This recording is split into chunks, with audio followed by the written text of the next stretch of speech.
Hi friends, Rupali पाककलेमध्ये तुमचं स्वागत आहे। मी रुपाली आज तुम्हाला करून दाखवणार आहे चिकन मोमो। तर त्यासाठी मी पाव किलो चिकन घेतलेला आहे। हे चिकन बोनलेस चिकन आहे।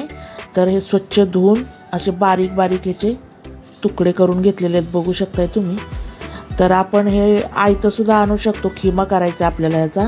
तर खिमा भेटतो पण तो धुतलेला वगैरे नसतो आणि घरी धुतला तर त्याच्यात पाणी राहतं, म्हणून असं घरीच याचा खिमा तयार करायचा। आणि हे चिकन स्वच्छ धुवून बारीक तुकडे करून आता पल्स मोडवर फिरवून घ्यायचं मिक्सरवरती, बघू शकताय तुम्ही। जास्त नाही फिरवायचं, असं पल्स मोडवरती बंद चालू करत मस्त असा खिमा करून घेतलेला आहे, बघू शकताय। आता आपण हा एका ताटात काढून घेऊयात।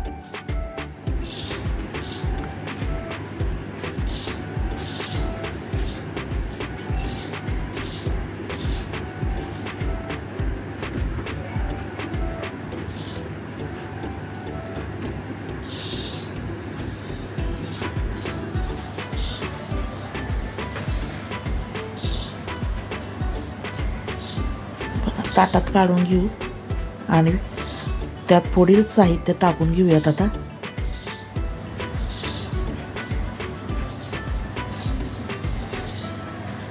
हे आलं, लसूण आणि 2 मिरच्या कुटून घेतलेले आहेत। 2-4 लसणाच्या पाकळ्या, थोडासा आल्याचा तुकडा आणि 2 मिरच्या घालून बारीक केलेलं आहे मिक्सरमध्ये। तर ते घालून घेऊयात आपण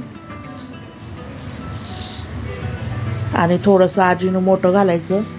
कोण कोण याला टेस्टिंग पावडर सुद्धा म्हणतं, तर ती टेस्टिंग पावडर थोडीशी घालून घ्यायची या चिकनमध्ये, याने खूप छान टेस्ट येते। आणि चवीनुसार मीठ घालायचं।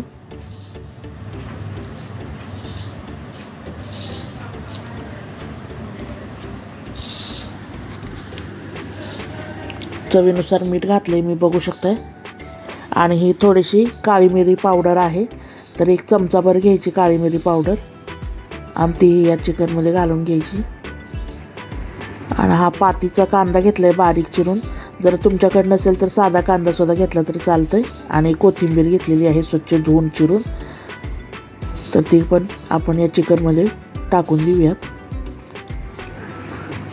हे सोया सॉस आहे, तर हा सोया सॉस 2 चमचे घेतलेला आहे, तोही मी चिकनमध्ये घालून घेते। आणि हे तेल आहे, तेही 2 चमचे तेल घेतले। तेल घातल्याने आपलं चिकन टेंडर आणि ज्युसी होतं, मॉइस्ट होतं, म्हणून तेल घालायचं थोडंसं।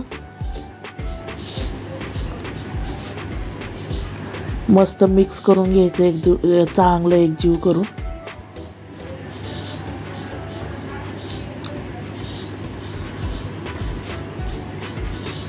हा बघा, एकजीव करून घेतलेलं। आता हे बाजूला ठेवूयात आणि आपण याच्यासाठी आवरण तयार करूयात। त्या आवरणासाठी मी 1 वाटी मैदा घेतला आहे, बघू शकताय तुम्ही।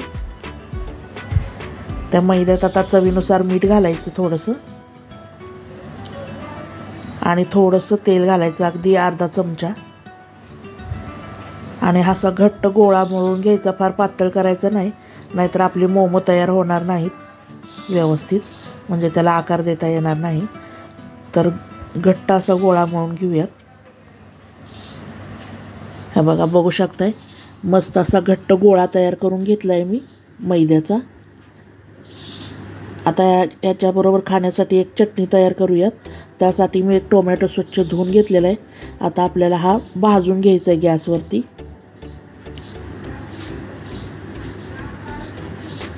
मस्त असा भाजून घ्यायचा टोमॅटो। भाजून झाला आहे आपला, आता याच्यावरची साल काढून घेते मी। हे बघा, छान भाजला आहे, तर साल काढून घेऊयात आपण। तर हे बघा, साल काढून घेतली। 1च टोमॅटो घेतलेला आहे, त्याची साल काढली। त्याच्यासाठी 2 हिरव्या मिरच्या घेतल्यात, थोडंसं आलं घ्यायचं, 7-8 लसूण पाकळ्या घ्यायच्या, थोडीशी कोथिंबीर घ्यायची। आणि यात टाकण्यासाठी अजून मी या बेडगी मिरच्या 4-5 होत्या, त्या थोड्याशा पाण्यात उकळून घेतलेल्या आहेत। एक 5 मिनटं. तर त्या मिरच्यासुद्धा आपल्याला या चटणीमध्ये घालायच्या. हे मिक्सरच्या भांड्यात आपण मस्त कुटून घेऊयात आणि यात चवीनुसार मीठ घालायचं थोडंसं. तुम्हाला लागेल एवढं मीठ घालून बघा. मस्त असं कन्सिस्टन्सी बघू शकताय तुम्ही. मस्त अशी चटणी तयार झाली आहे. यात वरून पाणी घातलेलं नाही अजिबात. टोमॅटो आणि मिरचीचंच काही ते पाणी असेल आणि मस्त अशी चटणी तयार झाली. तोपर्यंत आपला मैदाही चांगला भिजला आहे. तर आता आपण मोमो तयार करायला घेऊयात. तर अगदी एकदम छोटा गोळा घ्यायचा, म्हणजे पेढा असतो ना त्याच्या अर्धाच गोळा घ्यायचा बघू शकताय. आणि पातळ अशी पारी लाटायची.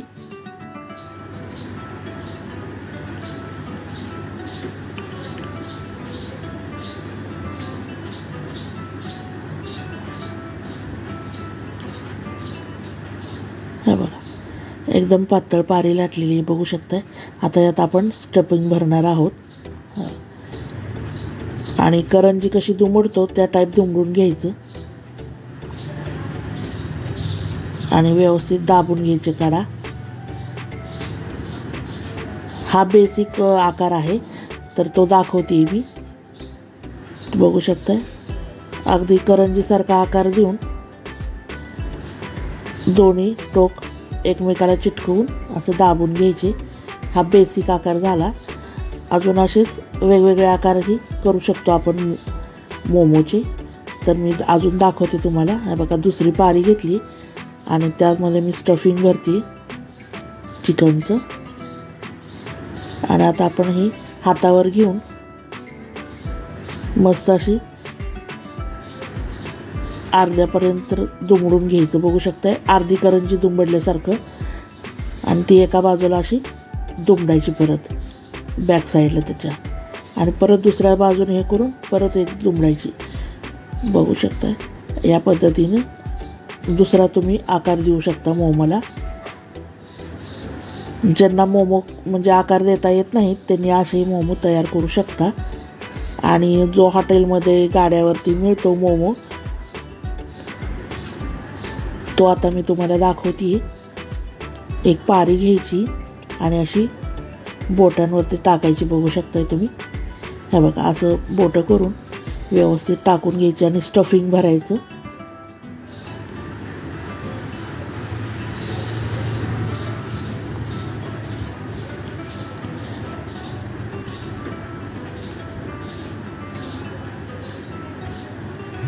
हे बघा असं स्टफिंग भरून घेतल्यानंतर आता आपल्याला एका बाजूचं टोक असं दुमडायचं आहे बघू शकताय. थोडंसं टोक दुमडायचं, पिंच करायचं म्हणजे, आणि एकाच बाजूनं असं फोल्ड करायचं. परत ते दाबून घ्यायचं बोटाने. परत त्याच्या पुढचं बाजू परत थोडीशी दाबायची, दुमडायची बघू शकता. परत त्याची पुढची बाजू दाबली, परत दुमडायची. परत थोडंसं पुढं दाबायचं, परत असं दुमडायचं, परत दाबायचं, परत असं दुमडायचं, परत एकदा दाबायचं, परत दुमडायचं बघू शकताय. मस्त असा हॉटेलमध्ये मिळतो तसा मोमो तयार झालेला आहे. तुम्हाला अजून मी एक करून दाखवते म्हणजे तुमच्या लक्षात येईल. बघू शकताय काही अवघड नाही. एकदा दोनदा बघून सुद्धा येतो. तर तुम्ही नक्की ट्राय करा.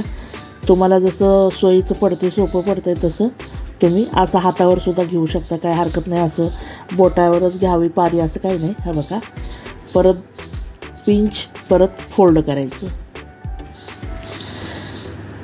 हात ओला वगैरे ठेवायचा नाही, नाहीतर हाताला चिटकून येतं. फोल्ड केलं, परत पिंच करायचं, त्याच्या पुढचं दाबून घ्यायचं, परत फोल्ड करायचं बघू शकता. पिंच फोल्ड करत मोमो आपला मस्त असा तयार होतो. एकदम मस्त आकार येतो त्याला. तर नक्की तुम्ही पण असं करून बघा. 1-2 केले तर लक्षात येतात. अशाच पद्धतीने मी सर्व मोमो करून घेते आणि पाणी उकळत ठेवणार आहे मी आता मोमोसाठी. तर हे बघा, हे चाळणीला तेल लावून घ्यायचं आणि त्यात मोदक कसं आपण उकडतो त्या पद्धतीने मोमो आपल्याला उकडायला ठेवायचे. तर सर्व मोमोज मी असे चाळणीत ठेवून घेते. हे बघा, पाणी पण उकळलेलं आहे आपलं. तर आता आपल्याला मोमोची चाळणी याच्यावरती ठेवून उकडून घ्यायचं आहे. बघू शकताय, मस्त असे मोमो ताट झाकून घेते मी त्याच्यावरती आणि 10 मिनटं उकडून घेतलेत बघू शकताय. आणि याला मस्त असं ट्रान्सपरंट झाले मोमो, म्हणजे छान शिजलेत आणि शाईन येते थोडीशी शिजल्यानंतर. तर ओळखायचं आपले मोमो छान शिजलेले आहेत, तर ते खाण्यासाठी तयार आहेत. ट्रान्सपरंट झाले की ओळखायचं. आणि ही चटणी जी आपण आत्ता टोमॅटोची केली होती ती, आणि हे मेयोनीज घेतलेलं आहे मेयो, तर त्याच्याबरोबर सर्व करू शकता. तर आता मी सर्विंग प्लेटमध्ये काढून घेते मोमोज. बघू शकताय, मस्त असा आकार आलेला आहे. अगदी झटपट आणि मस्त, फार काही झंझट नाही आहे करण्याला. तर नक्की करून बघा तुम्ही पण मोमोज, आणि कसे वाटले मला नक्की कमेंट करून सांगा. माझ्या व्हिडिओला लाईक करा, शेअर करा, माझ्या चॅनलला सबस्क्राईब करा रुपाली पाककलेला, आणि बेल आयकॉनही दाबा, म्हणजे असेच नवनवीन रेसिपीज तुम्हाला बघायला मिळतील आणि मला प्रेरणा मिळेल तुम्हाला दाखवण्यासाठी. तर हा व्हिडिओ बघितल्याबद्दल खूप खूप थँक्यू.